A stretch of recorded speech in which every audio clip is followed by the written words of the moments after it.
2 दिनों के कोलकाता दौरे पर अमित शाह बीजेपी सदस्यता अभियान की करेंगे शुरुआत। 2 सरकारी कार्यक्रमों में भी होंगे शामिल।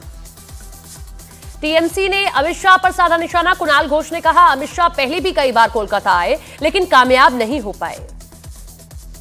28 अक्टूबर को वडोदरा के दौरे पर रहेंगे पीएम मोदी। जोर शोर से की जा रही है कार्यक्रम की तैयारियां। एसपीजी ने किया सुरक्षा व्यवस्था और रूट का निरीक्षण। महाविकास अघाड़ी में सीटों के बंटवारे पर जारी है घमासान। अबू आजमी ने कहा, हमारी बातें नहीं मानी गई तो हम अकेले चुनाव लड़ेंगे। महाराष्ट्र कांग्रेस ने जारी की 16 उम्मीदवारों की तीसरी सूची। अब तक 87 उम्मीदवारों का ऐलान कर चुकी है कांग्रेस। सीता सोरेन पर अभद्र टिप्पणी के मामले में इरफान अंसारी के खिलाफ केस दर्ज। चुनाव आचार संहिता के उल्लंघन का केस दर्ज हुआ। दिल्ली की मुख्यमंत्री आतिशी ने बीजेपी पर साधा निशाना। कहा, अगर चौथी बार केजरीवाल मुख्यमंत्री नहीं बने तो दिल्ली वालों को नहीं मिलेंगी सुविधाएं। दिल्ली के पूर्व सीएम केजरीवाल का बीजेपी पर हमला। कहा, मुझ पर हमला करने के लिए भेजे गुंडे। बीजेपी आई तो बंद कर देगी मुफ्त की बिजली। बीजेपी नेता हरीश खुराना ने आम आदमी पार्टी पर साधा निशाना। कहा, भ्रष्टाचार में डूबी है दिल्ली की सरकार। आम आदमी पार्टी का बीजेपी पर निशाना। दुर्गेश पाठक ने कहा, अस्पताल में जबरदस्ती भर्ती हुए हैं वीरेंद्र सचदेवा। आरजेडी ने बीजेपी पर लगाया देश का माहौल खराब करने का आरोप। मृत्युंजय तिवारी ने कहा, ममता बनर्जी की सरकार को बदनाम करने की साजिश रची गई।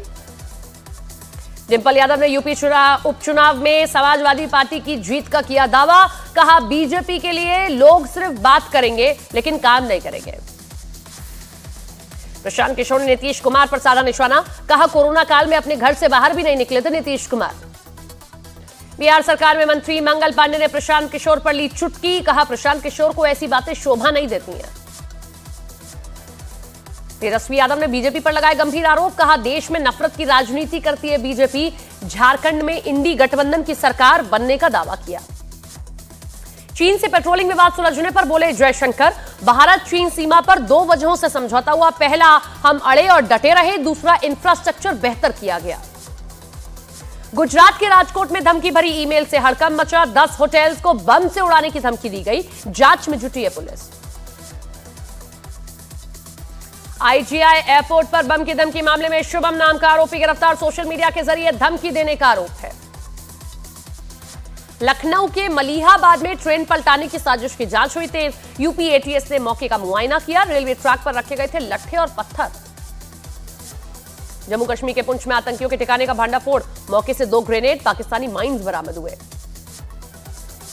अमृतसर में सीमा पार से ड्रग्स तस्करी का भांडाफोड़। भारत पाकिस्तान सीमा के पास हेरोइन के साथ 2 पाकिस्तानी ड्रोन्स पकड़े गए।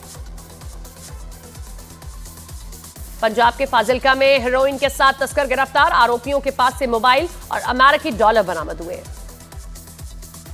जगत गुरु रामभद्राचार्य का बड़ा बयान। कहा, नहीं होना चाहिए मंदिरों का अधिग्रहण। ज्ञानवापी के मामले में हम जाएंगे सुप्रीम कोर्ट। मथुरा वृंदावन पर बोले रामभद्राचार्य, जैसे मेरी गवाही से बदली थी राम जन्मभूमि की दिशा, वैसे ही वहां की भी बदलेगी दिशा। कोर्ट से आएगा तो मैं जाऊंगा गवाही देने। हिंदू जैसा कोई सहिष्णु हो नहीं सकता।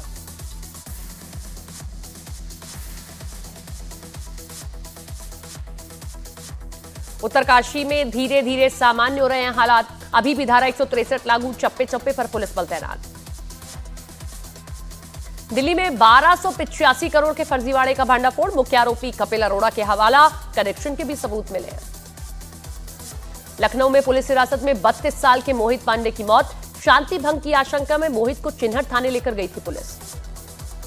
लखनऊ में पुलिस हिरासत में हुई मौत पर परिजनों ने किया हंगामा। चिन्हट इंस्पेक्टर को बर्खास्त करने के साथ 50 लाख के मुआवजे और सरकारी नौकरी की मांग।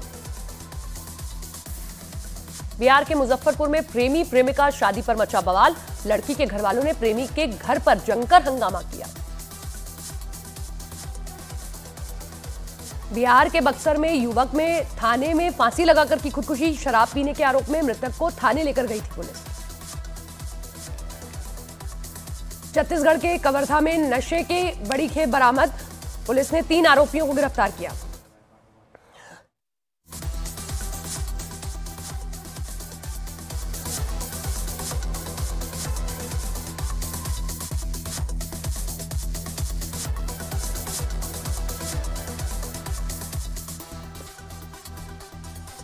उज्जैन के हनुमान मंदिर में हुई चोरी का सीसीटीवी फुटेज आया सामने। वीडियो के आधार पर आरोपियों की तलाश में जुटी पुलिस। मध्य प्रदेश के भिंड में खाद्य सुरक्षा विभाग की बड़ी कार्रवाई। मिठाई के अवैध गोदाम को किया गया सील, जांच के लिए भेजे गए सैंपल्स। मध्य प्रदेश के विदिशा में मिलावट के खिलाफ कार्रवाई, जब्त की गई 68 क्विंटल मिठाई, जांच के लिए भेजे गए सैंपल्स। नर्मदापुरम में प्रशासन ने जब्त किया 300 किलो मिलावटी मावा। भोपाल से बस के जरिए मंगाया गया था नकली मावा। राजस्थान के जालौर में खाद्य सुरक्षा विभाग की बड़ी कार्रवाई, नष्ट किया गया 240 किलो मावा, जांच के लिए भेजे गए मिठाई के सैंपल्स। राजस्थान के बीकानेर में 1140 किलो सड़ा हुआ मावा जब्त हुआ। कारोबारी के खिलाफ कड़ी कार्रवाई की तैयारी। मध्य प्रदेश के आगर में नकली घी के कारखाने का भांडाफोड़, मौके से 31 लाख रुपए का घी बरामद हुआ है। मध्य प्रदेश की सीधी में एक घर में मगरमच्छ दिखने से हड़कंप, वन विभाग की टीम ने मगरमच्छ को रेस्क्यू किया। मध्य प्रदेश के मंदसौर में गांधी सागर अभ्यारण्य में लाए जा रहे चीतल, अभ्यारण्य में 28 चीतल छोड़े गए हैं। झारखंड के खूंटी में जंगली हाथियों का आतंक है। हाथियों के हमले में एक शख्स की मौत हुई। इजरायल की डिफेंस फोर्स ने होम फ्रंट कमांड में किया परिवर्तन। राष्ट्रीय आपातकालीन पोर्टल और होम फ्रंट कमांड ऐप किया अपडेट। ईरान के दक्षिण पूर्व में हुए हमले में 10 जवान शहीद हुए। ईरान ने शहीद सुरक्षा अधिकारियों की तस्वीरें जारी की हैं। इजरायल ने ईरान पर हुए हमले के दौरान का रेडियो कम्युनिकेशन जारी किया। कमांडिंग ऑफिसर ने पायलट को दी शाबाशी, ऑपरेशन को ऐतिहासिक बताया। सीरिया पर हुए इजरायल के हमले में सीरिया के 2 सैनिकों की हुई मौत, 5 सैनिकों के घायल होने की खबर। इजरायल की सेना ने दक्षिण लेबनान में ग्राउंड ऑपरेशन का वीडियो जारी किया। टनल में घुसकर हिजबुल्लाह के लड़ाकों की तलाश में जुटी इजरायल की फोर्स। इजरायल के हमले में ईरान के कई रडार सिस्टम क्षतिग्रस्त हुए। रडार को फिर से तैयार करने में जुटा है ईरान। ईरान पर हमले के बाद नेतन्याहू की वॉर कैबिनेट का बयान, कहा ईरान पर हवाई हमला इजरायल की क्षमता को दिखाता है। इजरायल की सेना ने जारी की ईरान पर हमला करने वाली टीम की तस्वीर। इजरायली एयरफोर्स की टीम में एक महिला सैनिक भी शामिल थी। हरियाणा में पटाखों की बिक्री और भंडारण के लिए निर्देश जारी। अवैध रूप से पटाखों की बिक्री के खिलाफ सख्त कार्रवाई के निर्देश। अयोध्या में राम की पैड़ी पर हुआ लाइट एंड साउंड शो। रोशनी से जगमग हुई राम की नगरी।